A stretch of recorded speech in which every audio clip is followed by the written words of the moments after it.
All right, so here we are. We're going to take our class forward with finishing up, God willing, our prayer for rain. Let's say our bracha together for learning. Baruch atah Adonai Eloheinu melech Eloheinu melech haolam haolam, asher asher kitshanu kitshanu b'mitzvotav b'mitzvot v'tzivanu la'asok b'divrei Torah. Okay, so I'm going to focus our energies on a couple of, I'll give you some page numbers in case you have copies of books at home. One is in the Art Scroll Siddur, we're looking at page 706 in the Ashkenazic Rite. I don't have the Sephardic one in front of me. And then the other source of this that might be of help is Sidur Slim Shalom, as they call it, Sidur Sim Shalom, which you can find this prayer on page 218. I like the Sim Shalom layout for it because it points out that the prayer we're about to look at is actually a an acrostic that goes through the letters of the alphabet. So last week, or whenever we last met, and we did not record, so apologies to anyone who was curious. We discussed the introduction to Tefillat HaGeshem. Tefillat HaGeshem, literally the prayer of rain, of the rain, and it is meant as a way to sort of, I guess you could say, what's the word? Pro, what is the word? Poke, poke God to say, hey, let's get some rain. And we heard this beautiful introductory poem that sort of discussed how there are clouds in the sky that are sealed, and then God is to, through angels, this angel off Brie, open them up so that the rains can come down. But now we're going to look at the actual text. So it really begins, that was all by way of introduction embedded in the Avot and Gevurot prayers. And then starting here, where it says, Eloheinu v'Elohei Avotenu. Let's see if we can do it bilingually. Yes, I think we can. There we go. Hey, God, our God and God of our ancestors, Zachor of. So what we're going to find, and I'm sorry that I can't. I should have maybe scanned it, but we don't see the acrostic obviously from the way this is done. But here you're going to see Aleph, Bet, Gimel, Dalet, and et cetera, et cetera. And then there's going to be this refrain that is an added clause. Here, let me see if I can make that small. Oh, yeah, you know what? I'm going to go back to just Hebrew, so we'll be able to get more text on a page. Okay. Eloheinu v'Elohei Avotenu, our God and God of our ancestors. And then each of these refrains is going to be Zachor, right? So I'm going to show you two of them. Each verse basically begins with the word Zachor, which means remember, as in remember the merit of dot, dot, dot. And we'll talk about what or who in a moment. And it follows an acrostic. It's classic, typical Jewish medieval uh, commentary. Gimel Dalet, Hey, Vav, Zion, Chet.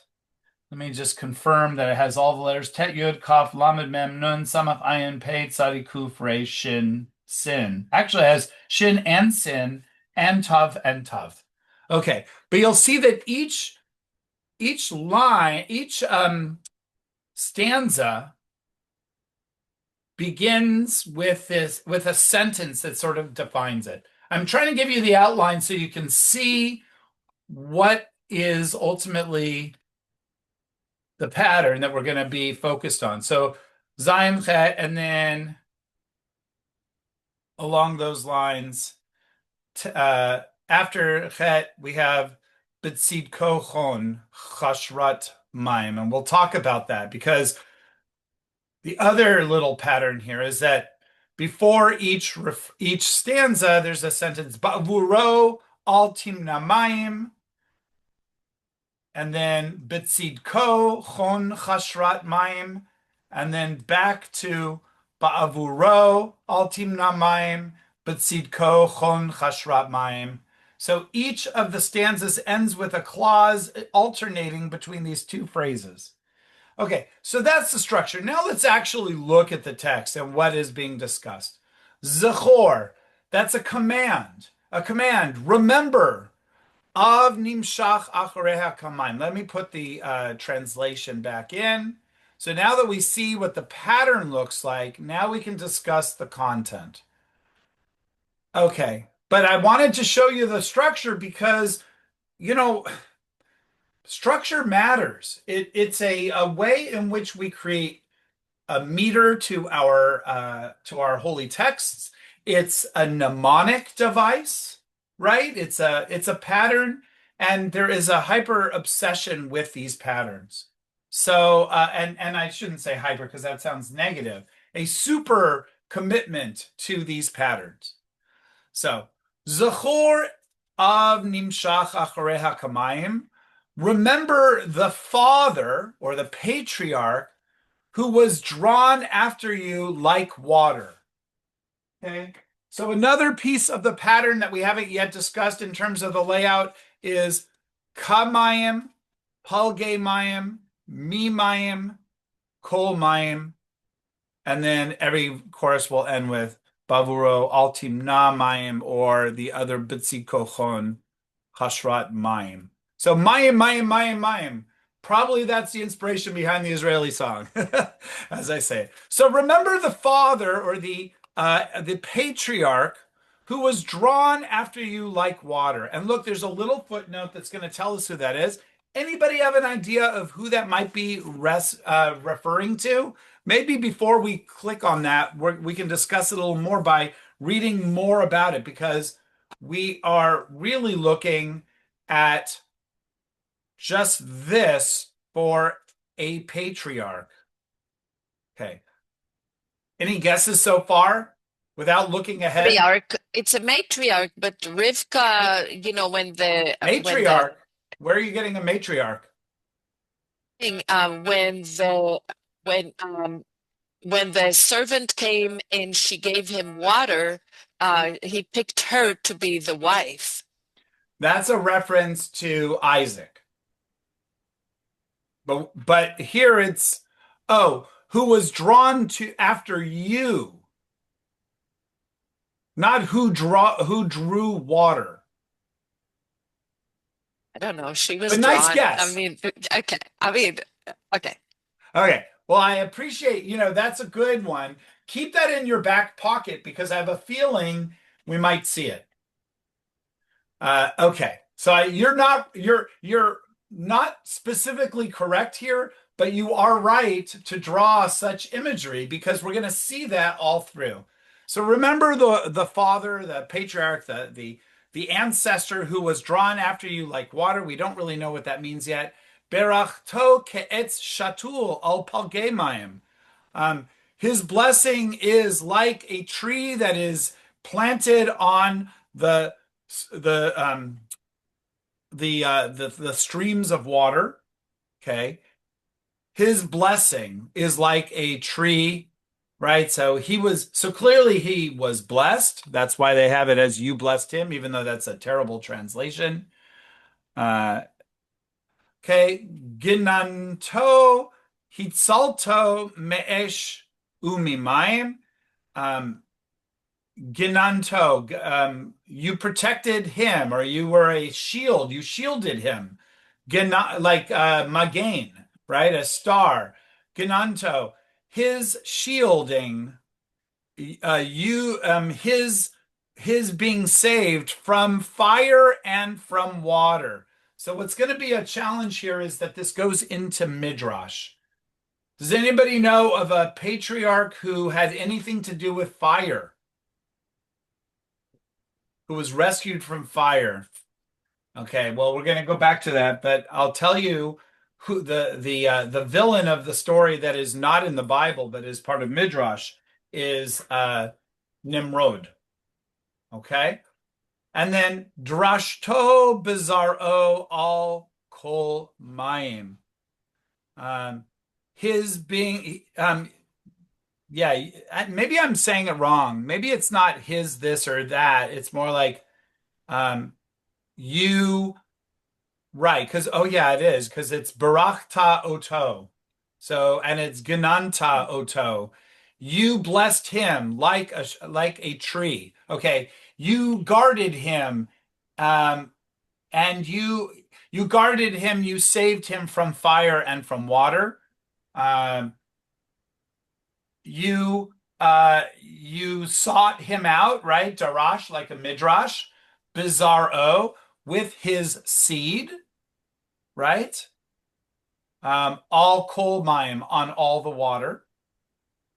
Bavuro altim namayim. For his sake, do not prevent water. So, in other words, God, this guy who we have not yet confirmed who it is, you did all sorts of things related to water for him. And therefore, we're asking on the zechut avot, on the merit of our ancestor, that you also not prevent mayim for us. Okay. Should we try to do the big reveal as to who we're talking about? You I'm guys not ready? I'm not answering this part because I have all the answers right here in my book. It's cheating. Yes, yes. Oh, yeah, they A do. They beautiful, actually, a beautiful poetic translation. yes, yes, absolutely. So maybe you can, once we reveal, why don't you read it out loud for all of us to hear the way they did it, because it is beautiful. But here we go. Okay. Abraham went every place that God commanded him. He was drawn to you like water. And you know what? The art scroll has more detail also. Um, and and then it doesn't give an expression here of what it means. You blessed him like a tree planted beside streams of water. I think that's just a general. Ow, this cat. Why are you biting my toes? You're too cute. Hold on a second. Okay, all's better. I stick him on my shoulder and he just kind of sits there for a bit. Okay. You rescued him, so you blessed him like a tree that is, um, same word that we have in Sadiq Katamar Yifrach, right?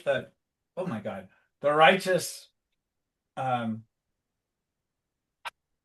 what are you doing? I'm sorry, this is not professional, but it's sweet. So I'm gonna double down on the right to do that. Um, uh, Yeah, so shatulim that like sprigs or like shoots off, shoots of plants. Like a tree that is sort of shooting up. Oh God, upon the waters. Okay, so doesn't give a lot of detail here, but the first one points out that God, that he ran after God. Remember, he's the first patriarch. He's the first to believe in monotheism according to our tradition. There's that midrash about the idol shop, blah blah blah. We know the story, so we're going to draw on the merit zechut Avraham, on the merit of Abraham. Um, you protected him. You rescued him from fire and from water. So you protected him. There is a scene in which the first thought that I have is that he goes to war against a whole bunch of Canaanite peoples, and he's victorious. I think it's in chapter either 15 or 17 of Genesis. It's a really weird little side story that people rarely talk about. Um, so I don't know if that, so it is probably that because that's what God says. Let's take a quick look at that. I don't want to get too bogged down, which is what I tend to do.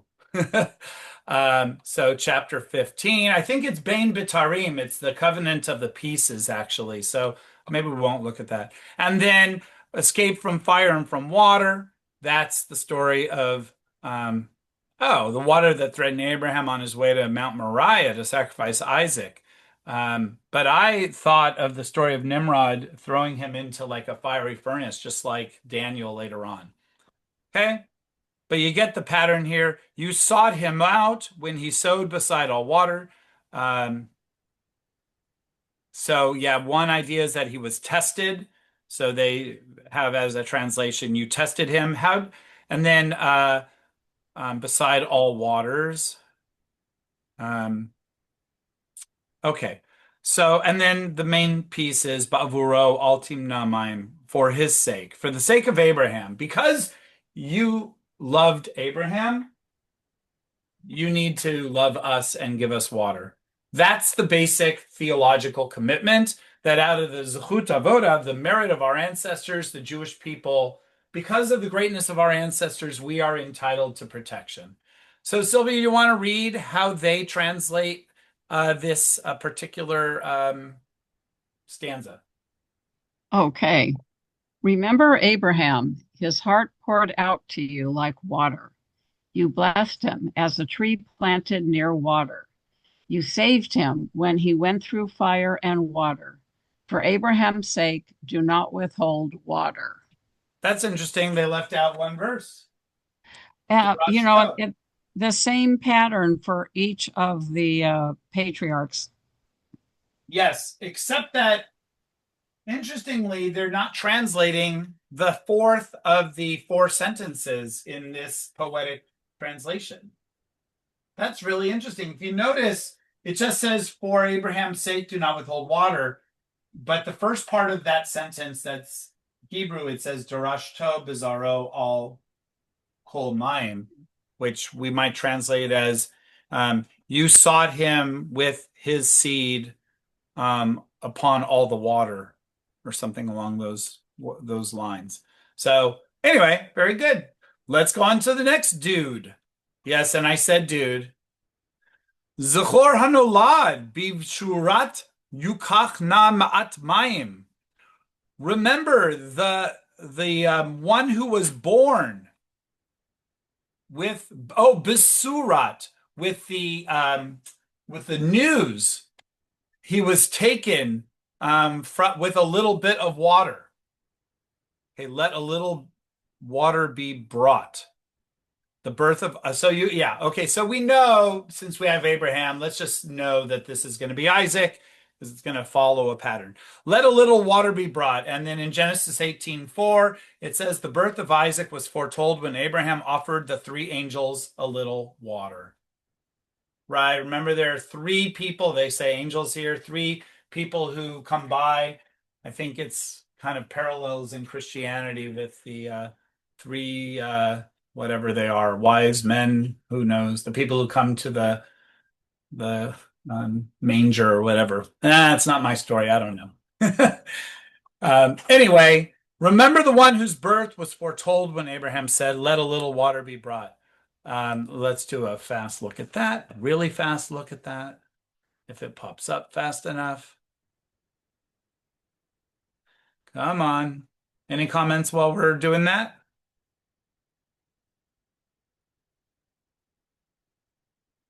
So we did Aleph, Bet, Gimel, Dalet, and now we're doing, I'm sorry, Aleph, Bet, Gimel, Dalet, Hey, and now we're on to, well, somehow I'm off in my numbers. Okay, Yukachna ma'at mayim, let a little water be brought, bathe your feet and recline under the tree. So this is a reference to when Abraham offers hospitality, hachnasad orchim, to these angels, right? Looking up, he saw three men. It was at the beginning of one of the parshiot.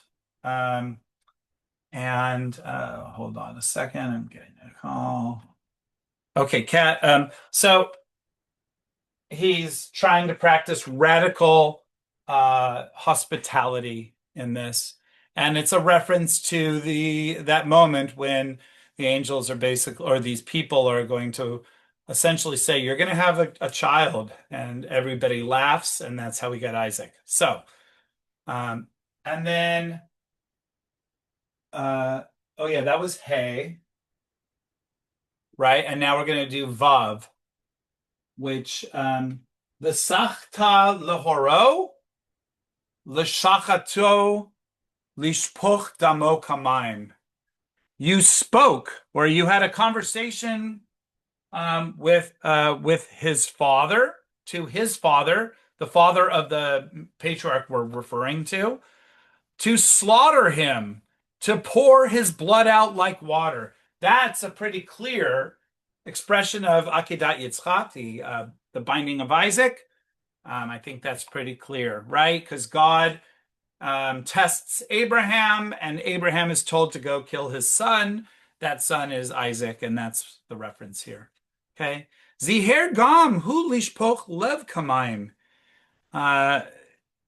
He was cautious also. He was cautious to pour out his heart, or a heart like water. So he too carried the legacy of his father. And that's sort of what we always say about Isaac. He was a dutiful agent of God, just like his father, so much like his father that he redigs the wells of his father. And we don't hear as much about his character development, which is a sign of the way in which, in many ways, he was very much like his father and continued that legacy, at least from the biblical perspective. Okay. Where's the mouse? Okay. Chafar, and here we go. Chafar umatza be'erot mayim. He dug and he found wells of water. If you remember, there's a story of the Philistine. Is it the Philistine wells are blocked up by Abimelech, and then Isaac goes and redigs the wells that his father had dug. So that's what this is a reference to, Genesis 26. And then B'tzit kochon, with the justice, or the righteousness, with his righteousness, chon. So this is kind of interesting language. They translate it as grant us abundant water. How do our various texts translate it? For the sake of his righteousness, grant abundant water. For Isaac's sake, grant the gift of water. Okay, that's a very poetic translation. But anyway, any comments about that? So we've just learned a thing or two about Abraham and Isaac. Who do you think is going to come next?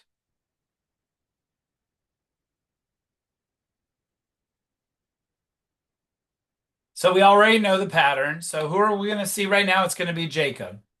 So as we read this, think about the Jacob narrative. Zachor ta'an maklo va'avar yarden mayim.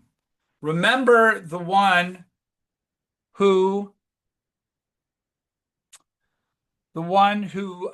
his staff he carried and crossed over the Jordan River, or the Jordan water, the waters of Jordan.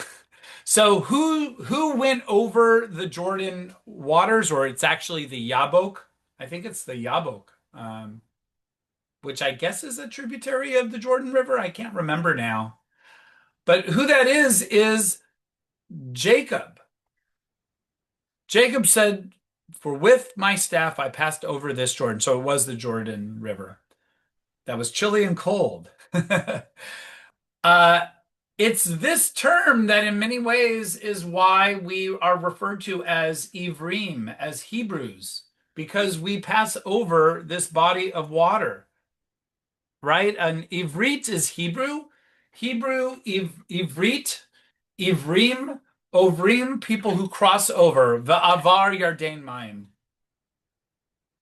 Okay, and I'm trying to remember the context. I think, was this before he splits his troops into two sides of the river to avoid Esau's pillaging and destroying his camp and killing him? I think it might be. Then Yichad lev v'gal even mipi be'er mayim. Of unified heart. And he unified the heart, or he brought together the heart, and they have it as single-hearted, and he rolled the stone from the mouth of the body of water. I think that might be what you were referring to, Avital. Very well. What's that? well of water, I think. Oh, what did Be'er I say? is, you said what they said, mouth of the, they said well of water. It's a well. Right. He rolled the stone off the well. Yes. So that motif of rolling the stone off the well, or this motif of there's a well, there's water, there's a patriarch, we see that story multiple times in the Bible. Robert Alter will write in his book on the art of the biblical narrative all about all the examples of that. And it's always a variation on a theme of the same story, which is kind of interesting. That's either a literary device or maybe it's confusion about who's who. I tend to think it's the first, that there's some heroic moment related to a well and water. Moses does this for Tzipporah, and I believe that Isaac's or Abraham's servant Eliezer, when he goes to find Isaac a wife, he does this for Rebecca or for her entourage. So we see this model, but yes, definitely the story of Rachel and Leah. We see it right here. He was single-hearted and undivided his love and trust in God. Okay, that's very sweet. I don't know why they have a footnote for that, but they do. And then here's the story, Genesis 20. Oh yeah, I was going to look at the other one about 32. So Katonti mikol chasadim, right? I was made small from all the kindnesses and all the truth which you made for your servant, because and this is after he has his dream. Jacob has a dream of the angels ascending and descending, and he wakes up and he says, I was made small before your kindness is God. With my staff alone across this Jordan, and now I have become two camps. Yeah, so it was exactly what I said, that he split his camp into two, right? Because he knows that Esau is going to come and kill him, and he wants to make sure that there are survivors. So he places half of his camp on one side, and he sleeps on the other side, and he's alone where he has that dream. And out of that experience, he says these words. Okay. Let's see, where are we?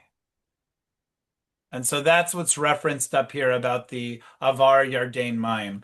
And then as far as this one is concerned, from the stone, we'll also see that it's the story of Rachel, I believe. Okay, Lachen behiv tacho heyoti mo be'esh uvamayim. Therefore, or accordingly, you promised him being with him with fire and with water.